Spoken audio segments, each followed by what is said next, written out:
Hello and welcome. It's Tuesday afternoon at 2 o'clock, and that can only mean one thing. It's time for Foundations Live.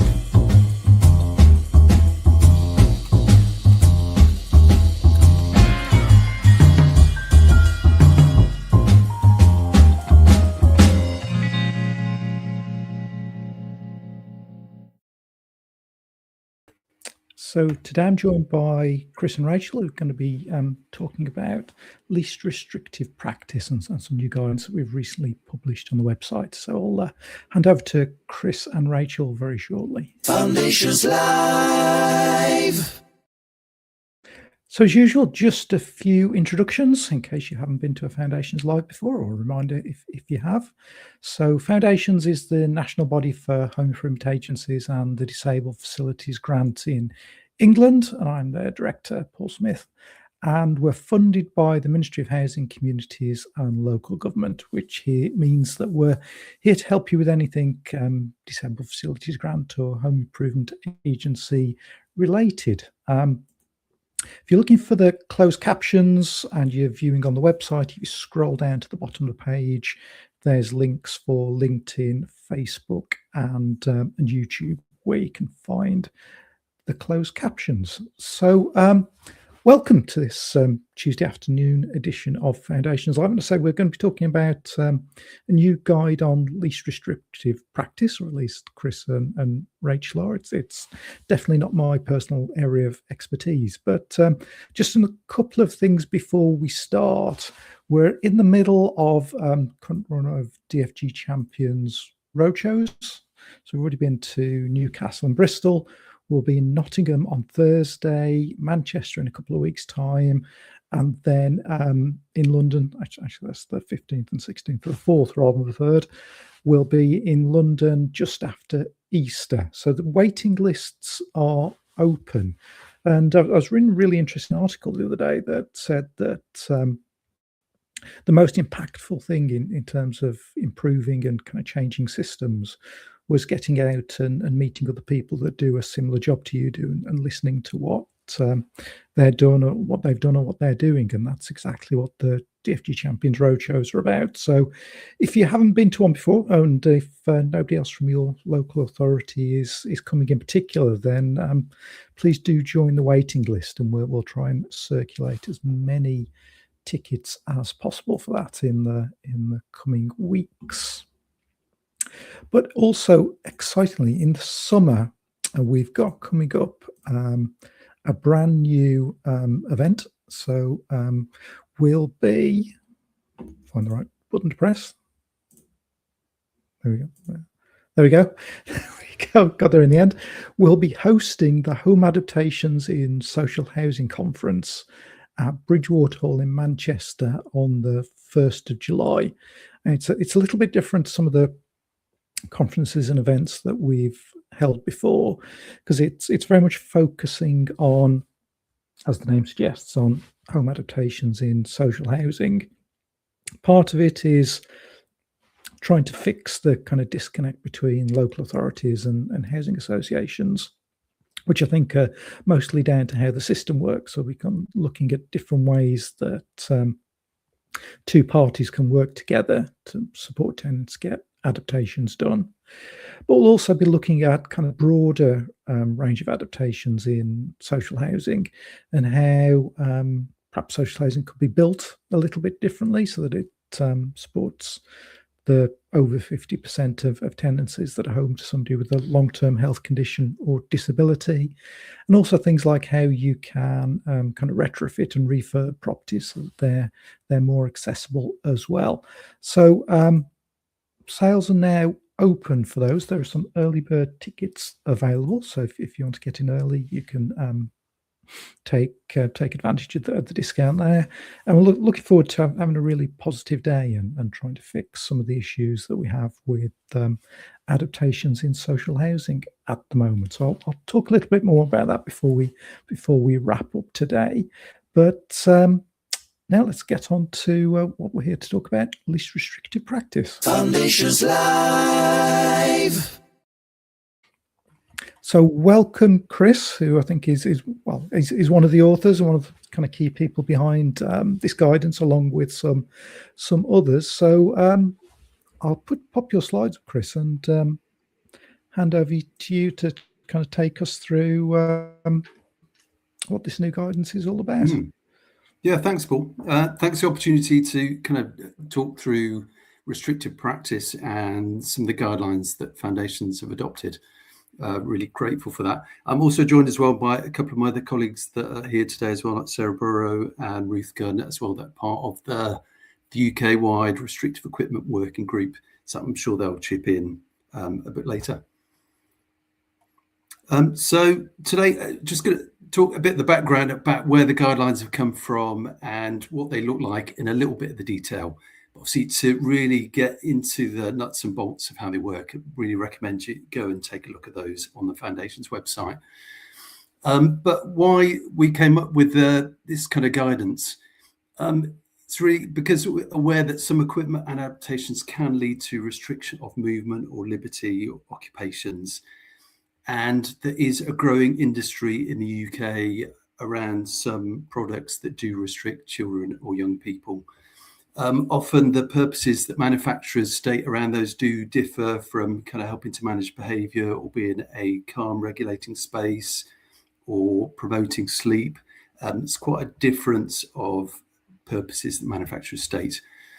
But also some equipment that we issue or adaptations also unintentionally restrict too. So we might give out things that are for a particular purpose, but if they're misused, they could restrict, or it might be a byproduct, for example, with some seating that we might issue for postural needs. If it's not used in a particular way, it could restrict a person in that too. So we have found that some equipment seems to be more frequently encountered with service users with additional learning needs or autism. And it's against a backdrop nationally that is evidence to say that there is rising rates of restraint and seclusion against individuals with a learning disability or autism or in a special school. And it's worth just looking through the kind of CQC report from 2020. And it's kind of slightly alarming that there is more rates of this increasing across the country. And I think a few services within the UK are just aware that we're receiving more and more requests to issue particular items of equipment that do restrict, whether it's restrictive beds or restrictive seating, or even some adaptations and designs that do incorporate restriction in them too. And there were concerns amongst many OTs about how these were used, whether it was used ethically, whether OTs were complying with legislation and current guidance. And there was also quite a lot of inconsistency. So even within my own team, there's inconsistency about when we'd issue these and what kind of circumstances we would provide them. So the guidance was developed to try and give account of current legislation to help us all to kind of comply with that and to comply with the current guidelines, and really to ensure that a child's well-being and best interests is at the heart of any decision to supply this.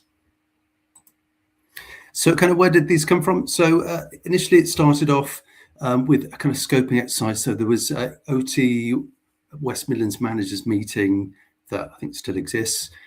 And a few of us had questions about restrictive equipment and were keen to kind of see our professional body, the Royal College, develop some guidelines around this. So initially I scoped out kind of West Midlands managers to see if they'd be interested in forming a working party to develop some guidelines. We also approached the Royal College as well for advice on how we do this. So quickly we set up a working group to look at things like any existing processes that are in place, existing legislation, and any evidence base around these pieces of equipment and adaptations. But very quickly we found it snowballed from a West Midlands meeting to national, and then became UK-wide. So we did proactively seek members from all of the UK and from Northern Ireland, just so we could try and get some guidelines that could be applied to anywhere in the UK. So now we have a working group of over about 90 OTs from every country in the UK that has developed the guidelines. So initially we developed some draft guidelines. We submitted those to our professional body, the Royal College, and they were adopted, or a shorter version of them was adopted as a summary in December last year. And the foundations have kindly adopted the full version with additional information on all the kind of relevant legislation as well. And that's on the foundation website. So the kind of key principles behind this, so they are around risk assessment, consent and best interests, intervention, and follow-up and monitoring. You can see there I've got a couple of icons of some of the kind of key documents that we kind of consulted in this, but actually there is so much legislation that's existing and guidelines around the country. It's really worth checking out the Foundation's website to see all the kind of relevant bits and how they've kind of informed this. So kind of risk assessment.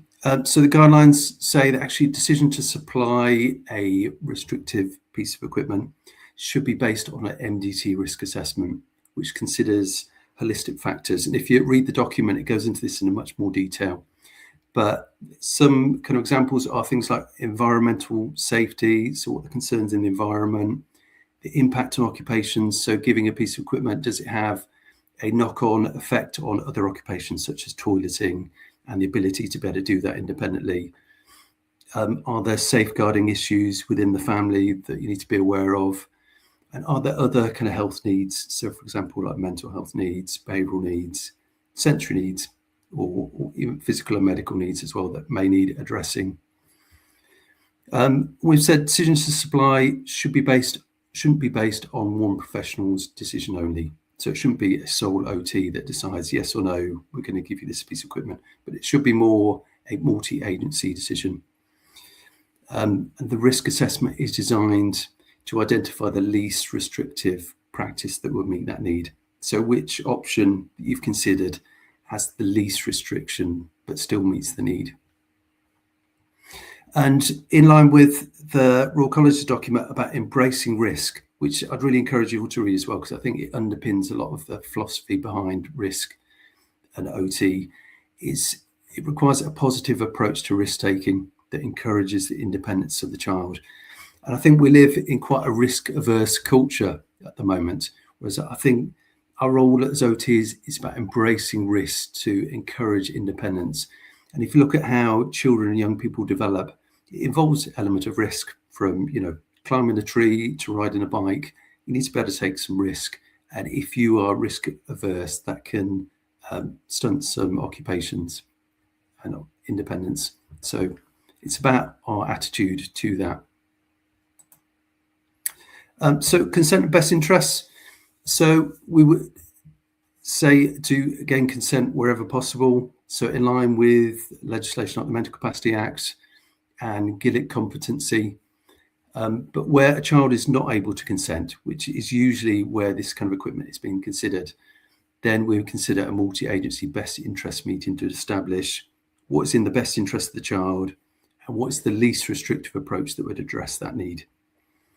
And we'd say equipment shouldn't be provided if it's deemed to be, should only be provided if it's deemed to be in the child's best interest. And it shouldn't be provided if there's a less restrictive option that meets their need, if that makes sense. So intervention. So there's a few principles that are kind of throughout the guidelines. So the first one is, that I mentioned already, it should be the least restrictive option. So out of all the options that are considered, which one meets the need but restricts freedom of movement or mobility or occupations the least? So ethically, that should be the one that we should go for. Addressing underlying needs, for example, like mental health needs, sensory needs. From my experience, sometimes restrictive equipment may be put in place to help address some needs like behavioural needs before other services like a CAMS team or a mental health team have had a chance to do a thorough behavioural assessment. And we'd always say that actually those kind of underlying needs should be addressed first before a restrictive piece of equipment should be put in place. So principle of proportionality. So restrictions should be proportional to the level of risk.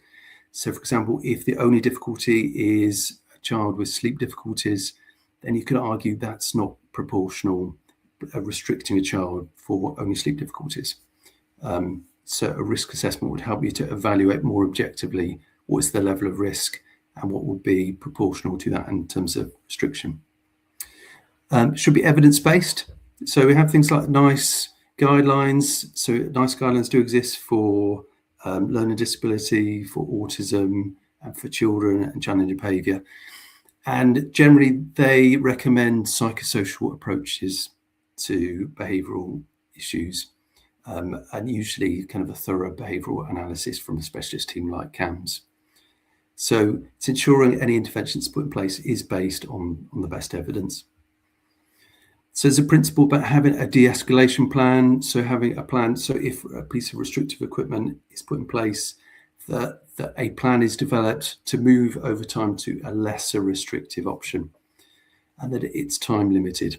So if a piece of equipment is put in place that restricts, it's only used for time limited. It's not used open-ended from then on. So guidelines talk about kind of follow-up and monitoring.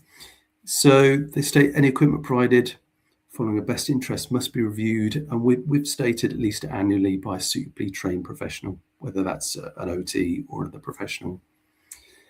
And the review process should take into account that de-escalation plan. So it should see, okay, are the family working with that?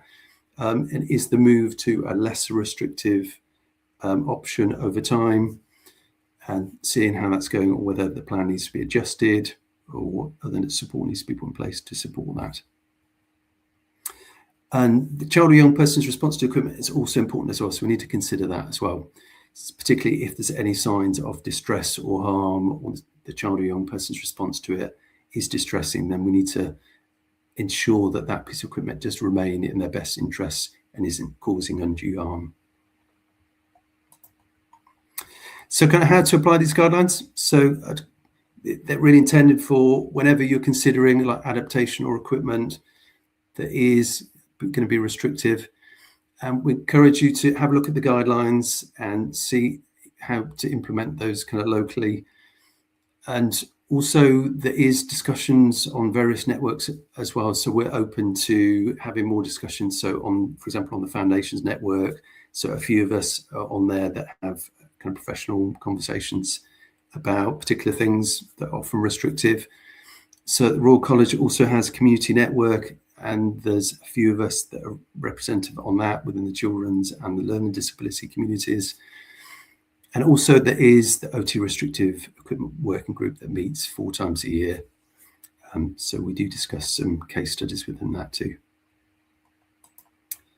And lastly, just to kind of where to view that. So we've got the web version, so there's a link to it there. There is a shorter summary as well on the RCOT, but for the really in-depth document, it's the one that's on the Foundation's website, and it has all the supporting legislation on there as well. That is all my presentation, Paul. Great, thank you, Chris. I'll just leave that on the screen for it. Actually, the links in the chat, so I will I will take that away. I'll bring back Rachel along with Sarah and Ruth if you're there as well. There we go. So, Rachel, did you want to kind of give your thoughts on first? And then I know you've got kind of few slides in a little while. Some slides. No, I just so yeah. So those that don't know me, I'm Rachel Russell. I'm head of regional advice at Foundation. So I work with and I manage the other 4 regional advisors, and I would say we get a significant number of emails every week around adaptations teams, caseworkers, occupational therapists, technical officers really struggling sometimes around some of the decisions that they have to make, ensuring that we're providing the right types of adaptations for people that are being funded through the DFG.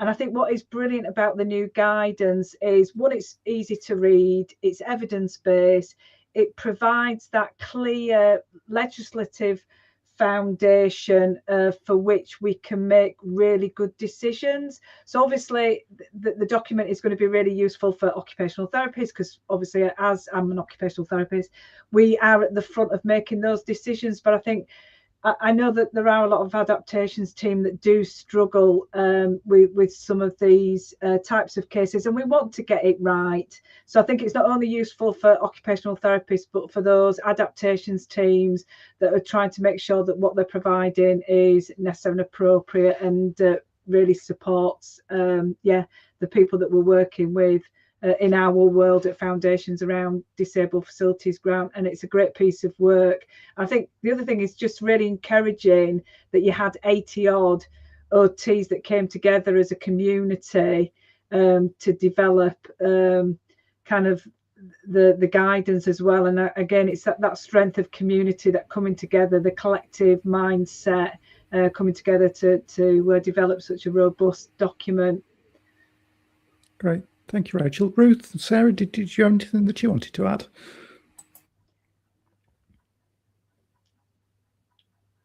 I should have come to one of you first, then you'd know which one to go. Go, Ruth first. You got something you wanted to add?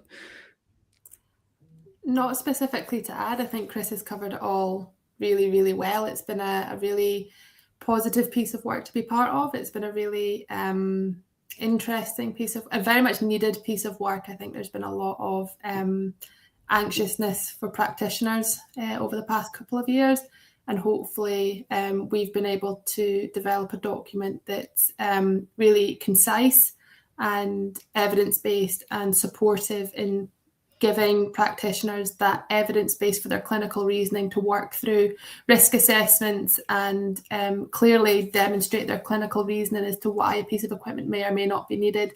But more than that, it also gives them a way to model like a review for reduction intervention thereafter, where they can start to always look at, okay, this piece of equipment is in just now to meet a specific need, but how do we start to reduce that moving forward and into the future, and constantly keeping the child's best interest at the forefront of all decision making moving forward throughout their lifespan. So hopefully it's going to be a really helpful document, and we look forward to the feedback moving forward. And like Chris was saying earlier, I think one of the most advantageous parts of it is that this was done by a huge group of occupational therapists across the country, where we know that legislation varies.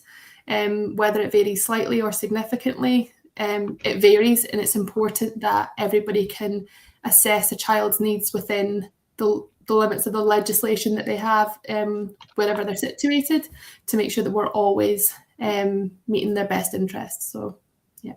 Yes, yeah. The guide includes a very detailed set of notes about the various bits of legislation and regulations. I think it's definitely the biggest page on our website now in terms of all those bits and pieces.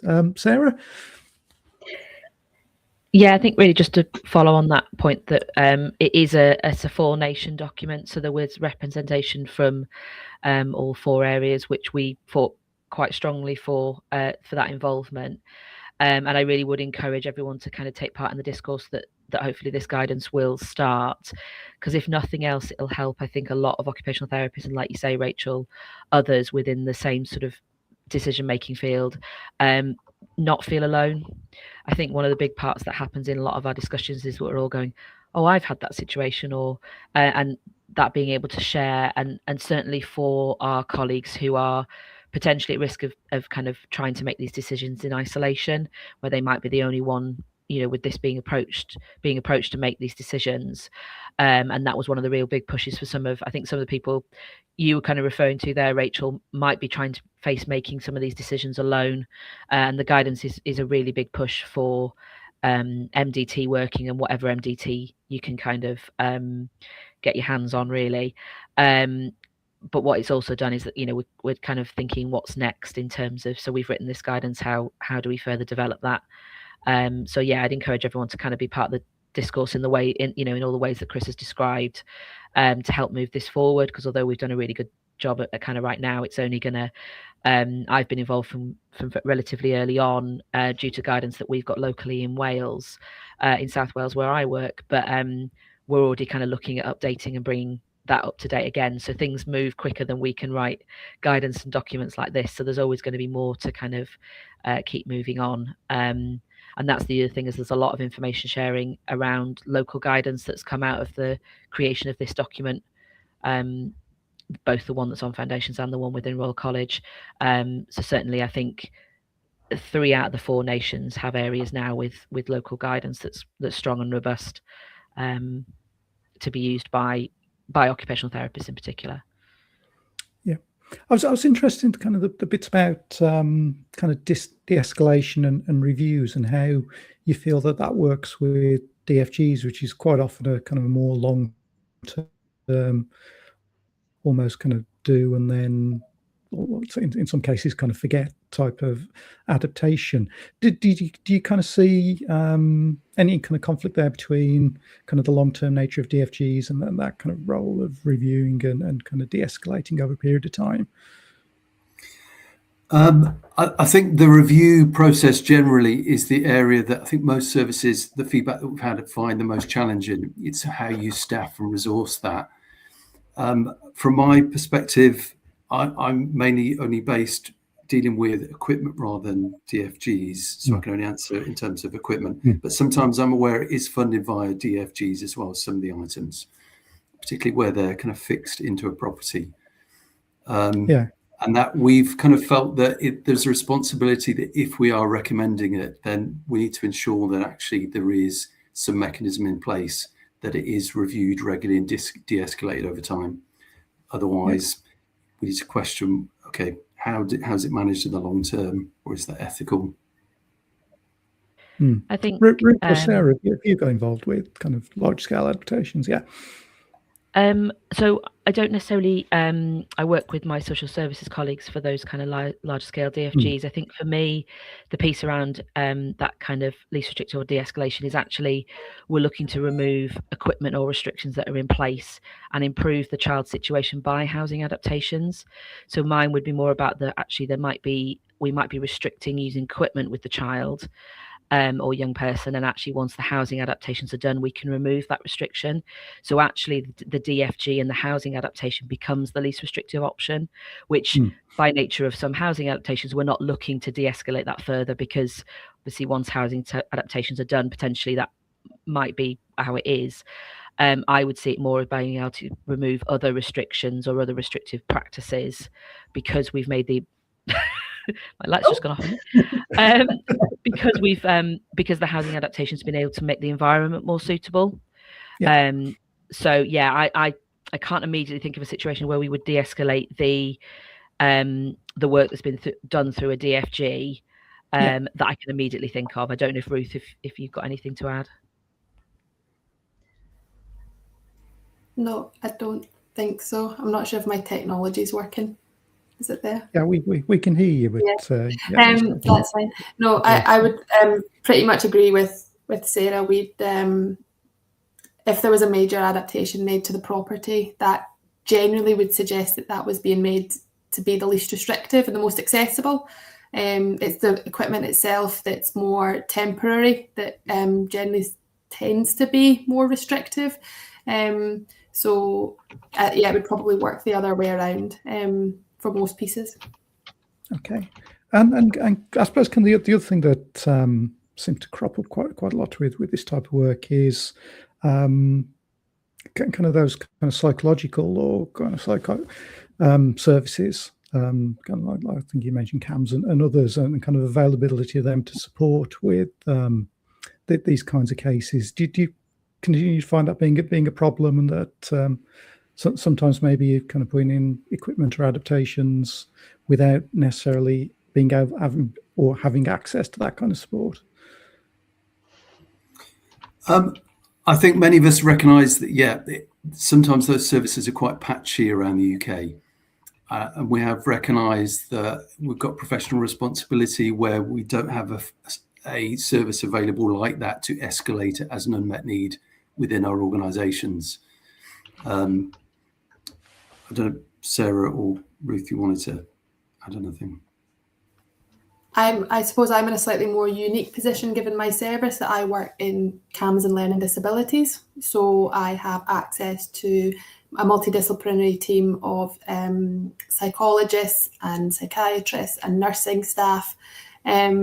So in terms of looking at least restrictive supports, that's like the forefront of our service provision in terms of supporting sensory needs and psychology needs and behavioural needs, mental health needs, that kind of thing. So I have much more readiness access to some of those services that other services may not have, just purely because of where I'm positioned within our service structure.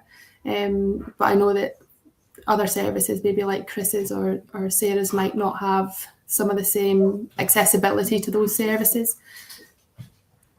Yeah. Is that just kind of a local thing for you, Ruth, or is that different in different areas across the country? In what sense is it just different from me? Sorry. What I suppose why was your service kind of I suppose modelled like that, where kind of Chris and Sarah's is, and is it a geography thing or a kind of local policy thing, or? We're from very different services within different NHS boards. So I am an occupational therapist within a CAMHS learning disability service. So within that, there are multidisciplinary services within that one team. Some children and young people's occupational therapy teams stand alone as a standalone service, and they are just an occupational therapy discipline service. So tapping into other services can be more difficult. Waiting lists might be bigger, geography, that kind of thing. So there's a number of kind of external factors which may be barriers to some of the occupational therapists reaching out to other disciplines or seeking a multidisciplinary team around the child, given the nature of their service provision. So kind of, Chris, what would be your top tips if you're not able to access those services? What would you kind of recommend that others in your situation do without the kind of access to psychologists that Ruth has? I mean, it's not an easy answer, but usually the first thing I would be saying would be, okay, it needs to be escalated within your service as an unmet need. So, for example, I do have a service like that in my own NHS trust, but currently they're not staffed sufficiently to be able to take on new referrals in large numbers. So there is a long waiting list. So it is filling in your kind of incident reporting to kind of feed up within an organisation the importance of that. Sometimes there are additional services that you can access as well. So, for example, in my own local area, we have like an early help support service with the local authority that sometimes will get involved where families are really struggling to manage behaviour or just kind of generally managing routines and structure within the home. So sometimes we'll get those involved as well. It's really looking at what you can access kind of locally in your area, I think. Yeah. I've had a question through from Lucy. So do you have any views on levels of restriction for things like full-size safety gates? They've debated between their team whether stable doors or less or more restrictive than full-size safety gates. Personally, I'm not sure there is much of a difference particularly. I think for me, it'd just be the crucial thing is whether, are they provided after that kind of MDT risk assessment and after a best interest meeting? Is it the least restrictive approach rather than the kind of type of stair gates? That'd be the key thing for me. Although I do often come across homes where I go into where some families have used stair gates that aren't intended for that. So they might be like a dog stair gate, which is slightly higher. So sometimes it's about kind of feeding that back to families that, okay, that's not appropriate for that. Ruth and Sarah, do you have any kind of thoughts on that? Or? I think for me, it'd be about the balance of risk of what either one of those options is likely to result in the child or young person, in terms of risk of climbing or kind of falling from either of those options, and where those gates are positioned is often the bit that we kind of end up discussing first. So, for example, things at the top of the stairs would generally be generally our social services teams wouldn't look to do things like that. We'd look to do things slightly differently and think outside the box for that. But I think then the other thing around is some of the challenge we've had is where these things are provided, and then that young person turns 16, and the kind of preparedness for the family to actually potentially have those things removed because the individuals become an adult, and adult services are not necessarily. So I do know some families have had those things removed without that kind of, and that's what we really advocate in the guidance, is that part of that de-escalation is about actually some of this equipment may need to go away when the young person becomes an adult for the reasons we'd be familiar with within capacity assessments in some situations, and some adult services won't necessarily be willing to take on the equipment, and the preparedness for family, and the family seeing and understanding the need to, while the equipment might be reasonable, the restriction might be reasonable right now, what is our plan to move away from needing this in the longer term? So I've had situations where both those things have been used, or either of those things have been used, with the longer term plan being a DFG to change the layout of the property to reduce the risk of why we need to restrict a young person's access to that part of the property or whatever reason. There's a big thing about whether or not the child or young person has sight of, and vice versa, can be seen, and that's some of the challenge around use of things like stable doors, which might not allow line of sight all the time. But the reality is that there's almost never one answer. It always comes down to both. I've seen both of those pieces of equipment used appropriately and used inappropriately, and it's finding kind of it's on the balance of risk, and that's what we kind of hope that the guidance itself kind of helps start think through some of that balance of risk, and being confident that what we're using is the least restrictive right now, while restriction is required, and everyone being understanding that might still need to go away, or ideally does go away at some point, hopefully. Great. Well, thank you now, Chris, Ruth, and Sarah. And thank you for all the hard work. I know it's a very detailed guide, and a lot of work obviously gone into it. And hopefully we'll have a few more questions after we've had Rachel's presentation. So you can have a little cup of coffee, and then we'll come back to you in a few minutes. So thank you for now. Foundations Live. Right. So now I'm going to hand over to Rachel to talk about her thoughts on least restrictive practice guidance. Yeah. Thanks, Paul. It's I've probably said most of what I was going to say when we were just chatting, but I just wanted to kind of give some reflections around what the new guidance means to our community of practice. So many of you will know that every 8 weeks we have a community of practice that comes together.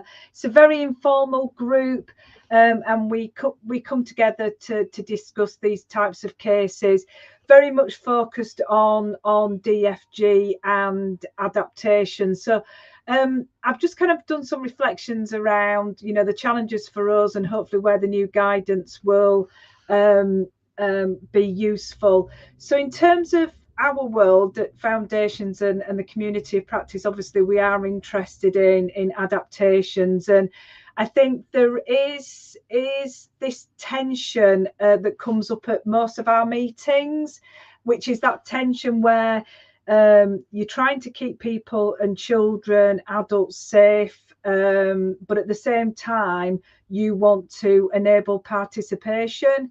And obviously if you've got very restrictive equipment, restrictive environments, then obviously yes, you keep somebody safe, but it's not a very enabling environment.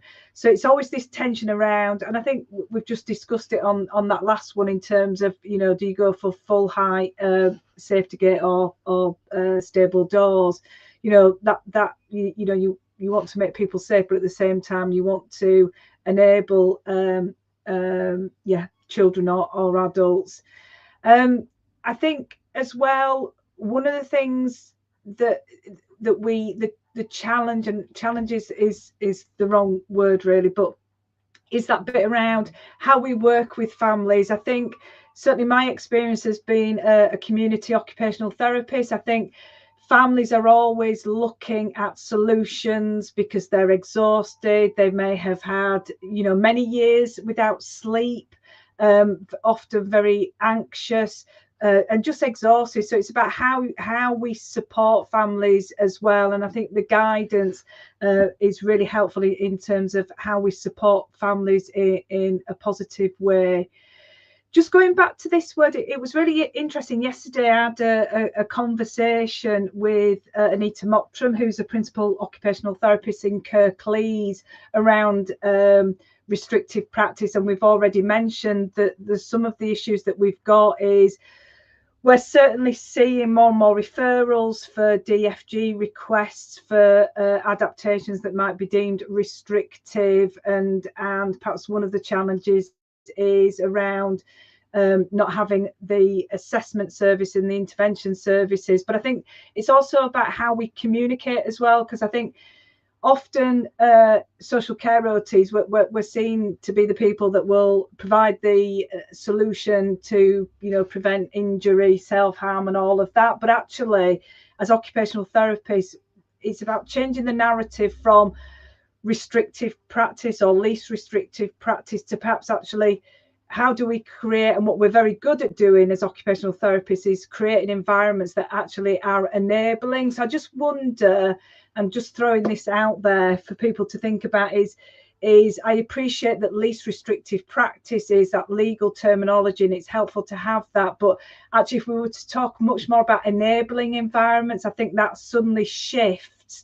It's a very different conversation about how do we create an enabling environment, perhaps to, how do we prevent restriction, etc. So that was just some thinking that I've done since yesterday following that conversation, and how we communicate that. So rather than talk about least restrictive practice, that what we're trying to do as occupational therapists is create, enable environments that people can thrive in. And that's what we want to do, isn't it, with the DFGs, create environments that help people thrive and achieve the things that are important to them, not only as individuals but also as families. The other thing that often gets raised in our community of practice and links to the last point is balancing our professional duties with actually families' wishes. That again, going back to the previous comments, families are just really under pressure. They're supporting family members, and so it's about how you work in that family-centered way, but also obviously balancing our professional duty. And again, I think the new guidance helps us to do that. We've talked about this a number of times. It's been brought up by Chris and Ruth a number of times already. It's about how we work across agencies. And I think, as OTs, we're a wonderful profession, but we're all working in our little silos of practice. And again, with the work that we're doing around housing without delay, which is about all OTs having responsibility around housing, and that we can all be having housing conversations, including how do we create environments that are enabling and least restrictive. So for me, it's about how we do this. And again, I think the new guidance is a way forward of that. Sometimes we do have to recommend equipment adaptations that might be deemed by the commissioners, who often have anxieties around restrictive practice, but sometimes that is appropriate. And again, I think with the new guidance, we've got that mechanism, and to be able to, if we have to go down that route, be able to justify why we've come to those decisions. So, but that often again comes up in the conversations that we have in our community of practice. So I think what the new RCOT guidance gives us, and our extended guidance, is we've got that clear framework, we've got that language to be able to use with families when we're discussing least restrictive practice. I think you mentioned this point is about Sarah, about actually having the confidence not only to document the decisions that we're making, but just the confidence that we're making the right decisions. And again, many of us are fortunate to work in very supportive teams, but often there are therapists out there that don't necessarily have that luxury of a big MDT team. So I think that was really a great point that Sarah raised around just having a document that gives you that confidence that you're making the right decisions, and also just being able to, because we've got that framework, being able to just have really good, honest conversations with families as well. So again, being person-centered isn't about saying yes, it's about working and being able to have honest conversations with families about what is the right thing to do. So I think the new guidance gives us that. So again, brilliant, well done to you as a big group of OTs that have pulled that together. Just in terms of kind of what we're doing at Foundation, so you will know, hopefully many of you, that we do have a specific document that is about how do we support people going through the DFG process where behaviours of concern have been identified. So it's a best practice approach. What is absolutely brilliant is we published this probably going on 18 months ago, maybe 2 years ago now. It must be 2 years. I think it's 2 years in June. And thankfully, when I looked at the guidance and kind of looked at the principles, they were all in our guide. So I'm really pleased that we've managed to, the two documents will work together really well.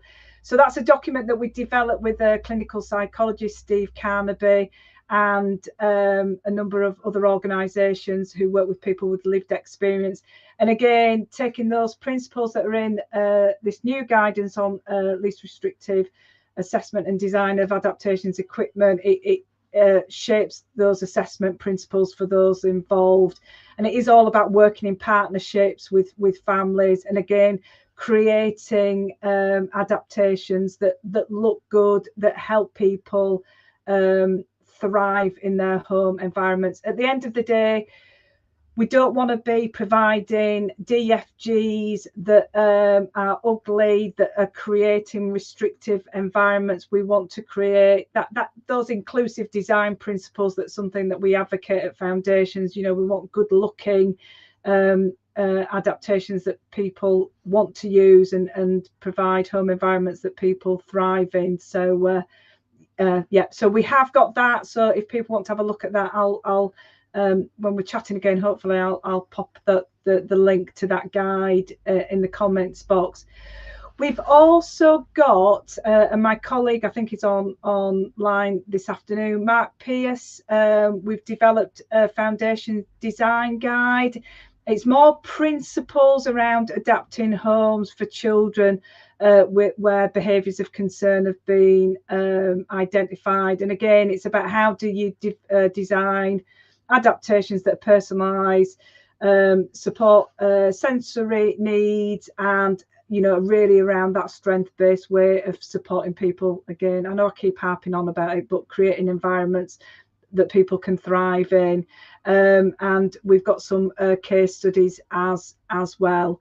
We've obviously got our behaviours of concern community of practice, which is quite informal.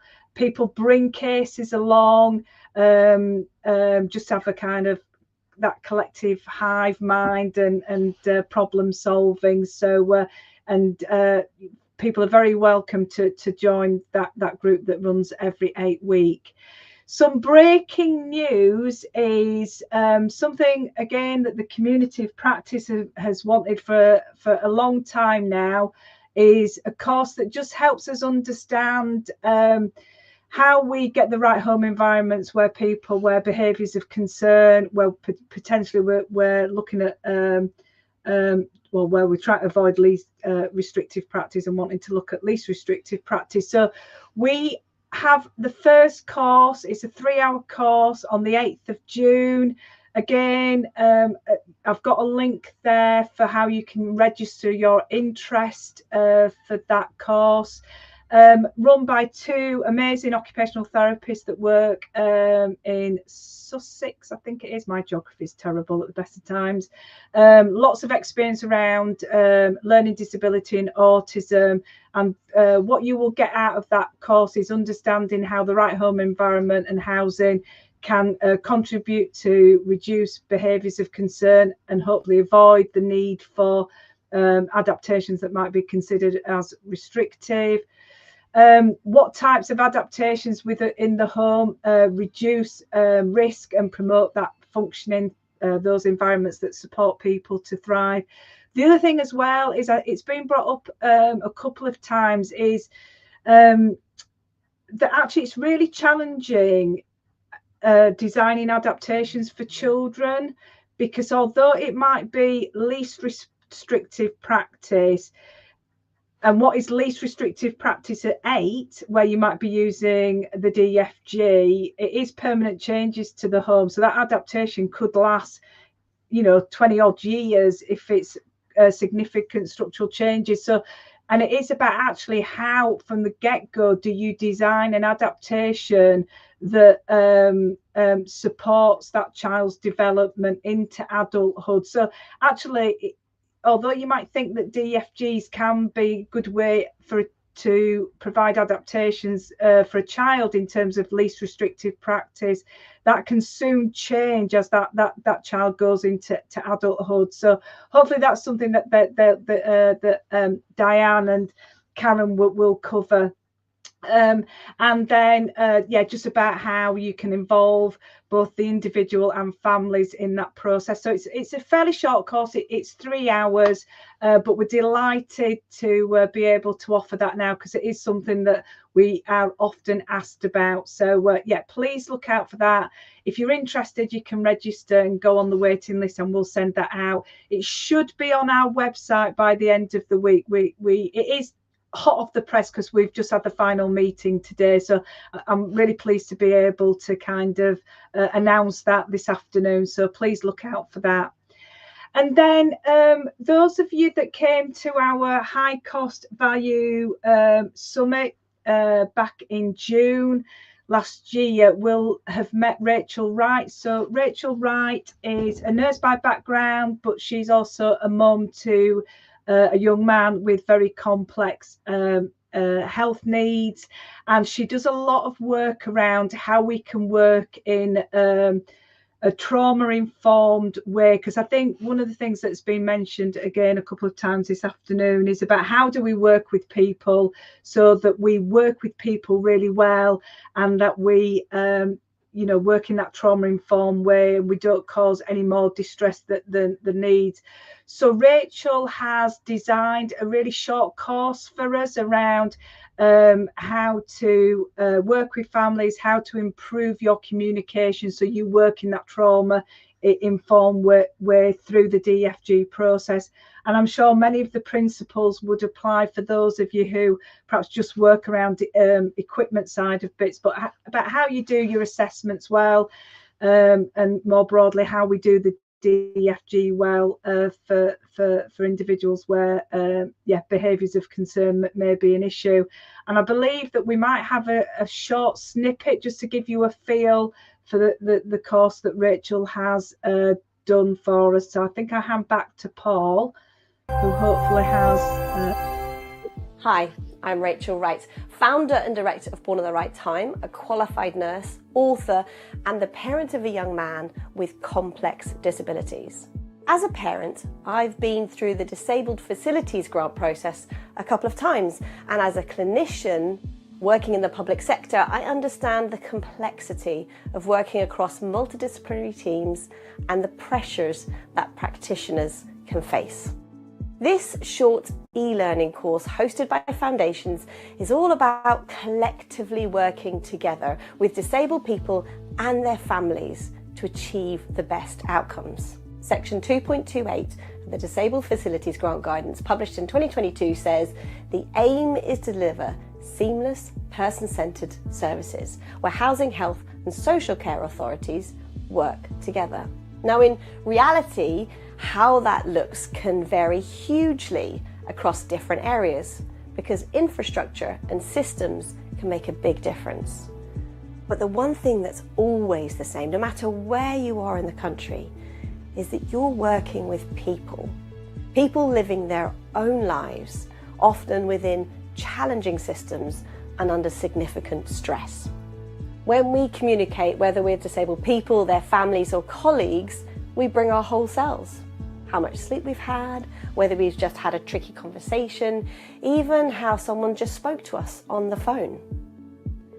We all come with biases, priorities and our own perspective, and those can significantly affect the tone, the experience, and the outcome of a conversation. Now that might sound a bit soft or woolly compared to financial constraints, structural reports, or architectural opinions, but for the rest of this course, I want you to keep an open mind, because the way conversations unfold, the tone, the sense of collaboration or conflict, not only affects how pleasant the experience is, but also how quickly decisions are made, how easily preferred options are agreed, and ultimately the success of the disabled facilities grant process. Simon Sinek says, a team isn't a group of people who work together, it's a group of people who trust each other. Researcher Brené Brown explains that building trust works like a marble jar. After her daughter had an incident at school that left her reluctant to trust anyone, Brené described trust as something earned through small moments of connection, moments that show someone cares and is trustworthy. Like a primary school teacher who adds a marble to the jar whenever the class does something good, over time those marbles fill the jar and trust builds. For Brené's daughter, it was things like sharing a seat at lunch or remembering the names of her grandparents, checking in after she'd been sick at school. For disabled people and their families, it might be a personal introduction or remembering siblings' names. It might be sending an email update when a decision is delayed or following up after a meeting to confirm the decisions align with a family's priorities. Simply asking for trust because you have authority or wear a lanyard doesn't make it happen. Trust is built through personalised moments that show your intention to listen, to collaborate, and to prioritise a family's needs. The Disabled Facilities Grant process is more than widening doors or creating wheelchair turning circles. At its heart, it's about adapting the place where a family lives, creating space for rest and safety, about creating a home where people's needs are met and they feel secure.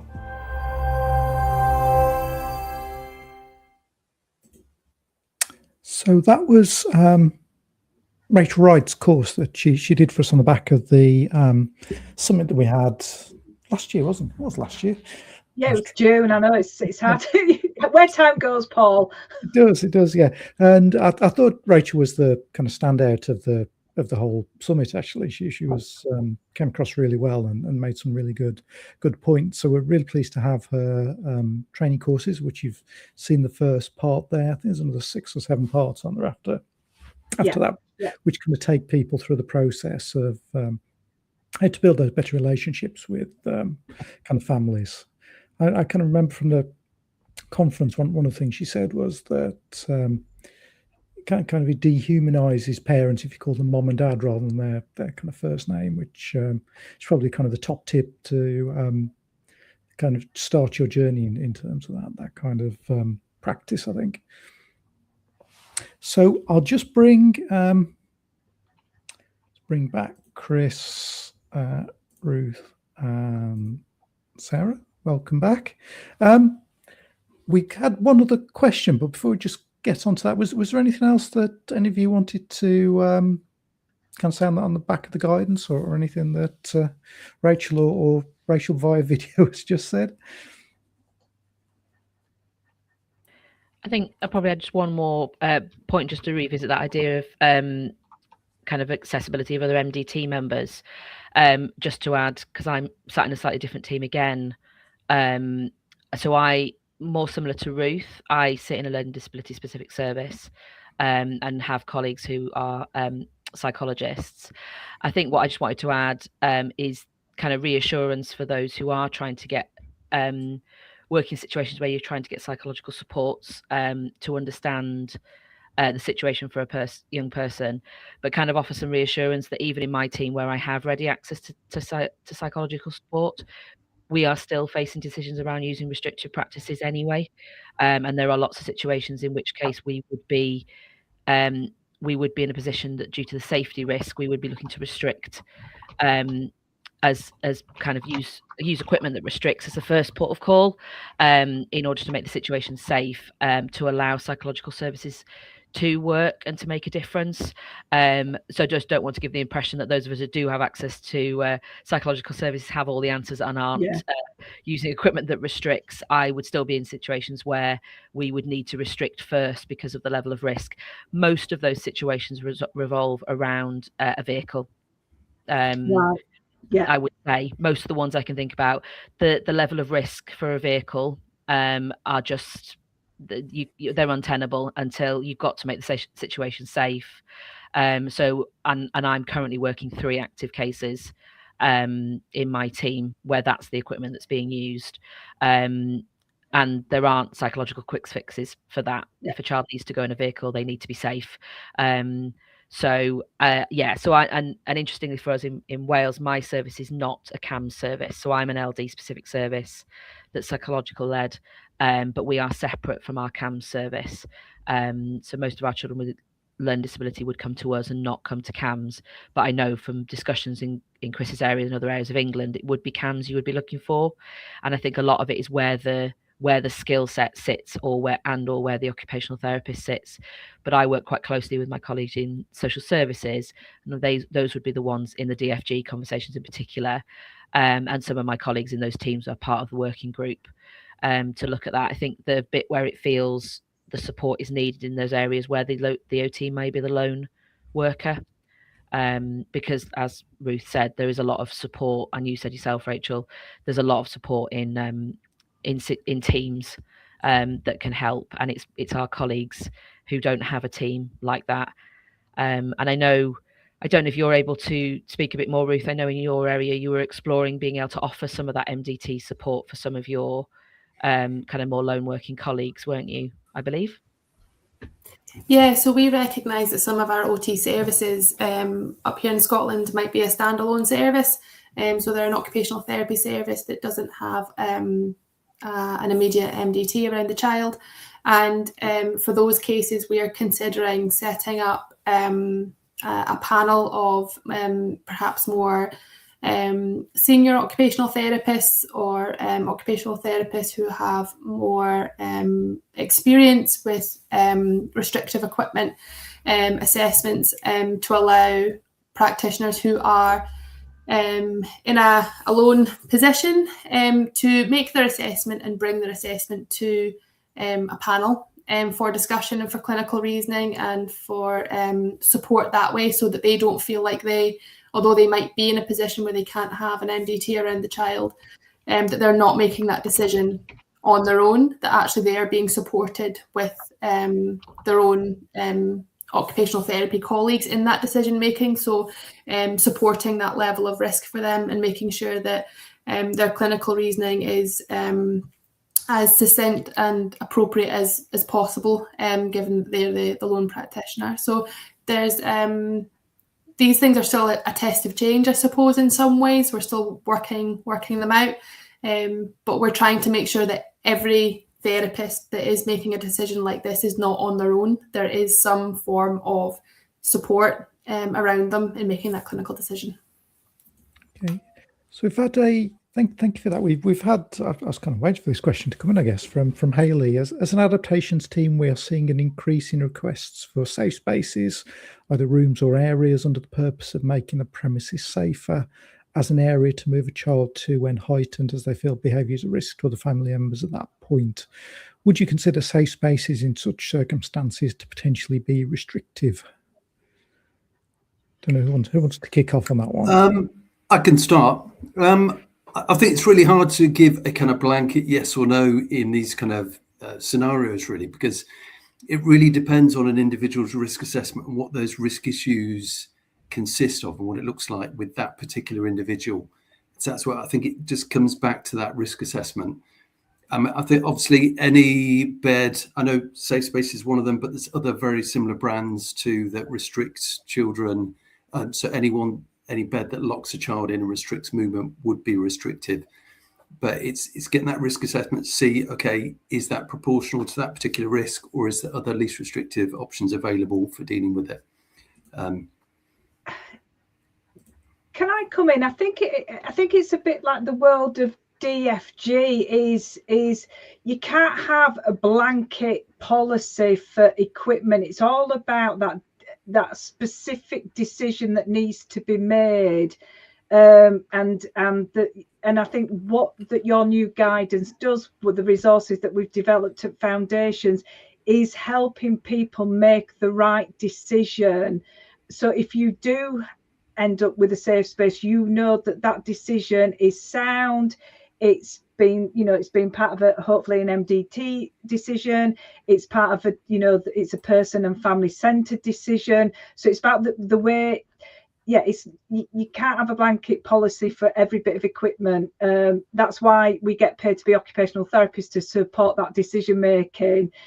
We've got now wonderful resources like, as I say, the guide, the stuff that we've done that helps teams make that decision and make the right decision, hopefully in that person and family centered way. I think for me, it's like Chris and Rachel said, the answer is both yes and no. And I think it's that stopping and thinking that actually the reality is that any environment, any room can be used to restrict if you try hard enough. And the flipping it on its head and thinking, how does the provision of a safe space in lower cases, so not the product, enrich that child or young person's environment and enable engagement in environments safe compared to what they're doing currently. And then the other part to really comment on is how is the child or young person being encouraged to use that space, and then having a very, very frank conversation in the event that there is anything that allows something to be locked, and to be very clear about that. So whether that be the zips on a safe space, we have come across situations where family have fitted padlocks to that zip. That did become a safeguarding issue, as we would anticipate, but that can be the same as putting a lock on the door. It's how are we encouraging the child to use that in the situation that space is provided and the child or young person is using it independently of their own free will or with minimal prompting. It almost certainly is less restrictive than other options that could be in place, but it's how those provision of those things enable occupational engagement and enrich the environment, and prevent restriction elsewhere, would be my 2 pence. Yeah, I'm just rereading it actually, and I think that's the confusing thing with the word safe space. Is it is a brand, and it's often a description of an area that you would encourage someone to go to. And just rereading how Hayley's worded it, I'm guessing, Hayley, you're talking about a safer area to move someone to de-escalate rather than the products. Yeah, that's what I'd taken as it meant a space. Okay. Yeah. So say, yeah. But we would have both. We would have both requests in our area. We would have a request for likewise the piece of equipment of a safe space and a room to be made safe. Strengths of one over the other, obviously, is that safe space could be recouped and moved and put somewhere else. The product potentially. A lot of our area, we've stopped using safe spaces, and adapting the room has been more. Has been used a little bit more, but like I say, there's no straightforward answer, and there are other companies that do similar products. You're right, Chris, to the safe space, capital letters, but everything comes with those pros and cons, and that's, like Rachel said, that's what the guidance seeks to do, is to help you think through those pros and cons. I think sometimes what we can get concerned about is pieces of equipment that might restrict, and lose sight of actually, if we don't use that, we're just going to use the environment or chemicals to restrict the child instead anyway. So taking it broader to think that it's not just equipment that can restrict, the environment can constrict, or other kind of medications and things like that. So we can be very focused on equipment, but equipment is not the only way. And we worked quite hard to have the guidance apply to both equipment that may restrict, but also adaptations and environment that may be used to restrict as well. But most of us are dealing, I think, with the equipment side of it more commonly. Great, thank you.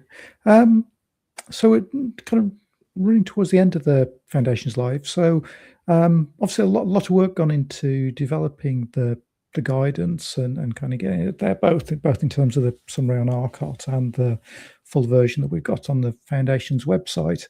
Any thoughts on kind of what happens next, either in terms of developing the guidance further or going in other directions, or just want to go and do the day job now? What are your thoughts on the future? It really depends on the working group and where people feel it's at, and feedback from the kind of initial guidelines. Really, I'm really interested to kind of watch the discussion forums and the discussion within the working group to see how people would like to develop it. So it's hard to say at this stage. It's quite early days. Well, we will look on with interest. I know, kind of, Rachel, I think your kind of community practice will be very interested, and kind of potentially feedback to kind of Chris and the working group as well. Yeah, definitely. Yeah. Great. So thank you all for joining us this afternoon. Been a really interesting session. As I said at the start, it's not an area that I have a great deal of expertise in, so it's been very, very interesting to learn what's gone into the guidance and how it'll be used. So thank you all for joining us this afternoon. Thanks for having us. Foundations Live. Right. So very interesting session I think we've had today. In terms of other bits and pieces that we've got coming up in the future, the next Foundations Live is, if I get the right banner, is on the 24th of March, when we'll be having a CPD special. So we'll be having a selection of manufacturers and suppliers giving an update on CPD, on how to install or use their equipment. And then on the 21st of April, so just after Easter, we'll be looking at homes, not houses, and having contributions from a range of people I've been talking to recently about this concept of maybe kind of living in homes rather than houses, and how we can support people to stay living in their own homes, in their own communities, rather than kind of necessarily having to even think about kind of retirement or other forms of housing. So really looking forward to that one on the 21st of April. And then, as I said earlier, we've got coming up the Home Adaptations in Social Housing Conference on the 1st of July in Manchester, which is all about housing associations and local authorities working together better and being on the same side. So until next Foundations Live in a couple of weeks' time, I will leave you with the song for the event, Same Side by Foundations.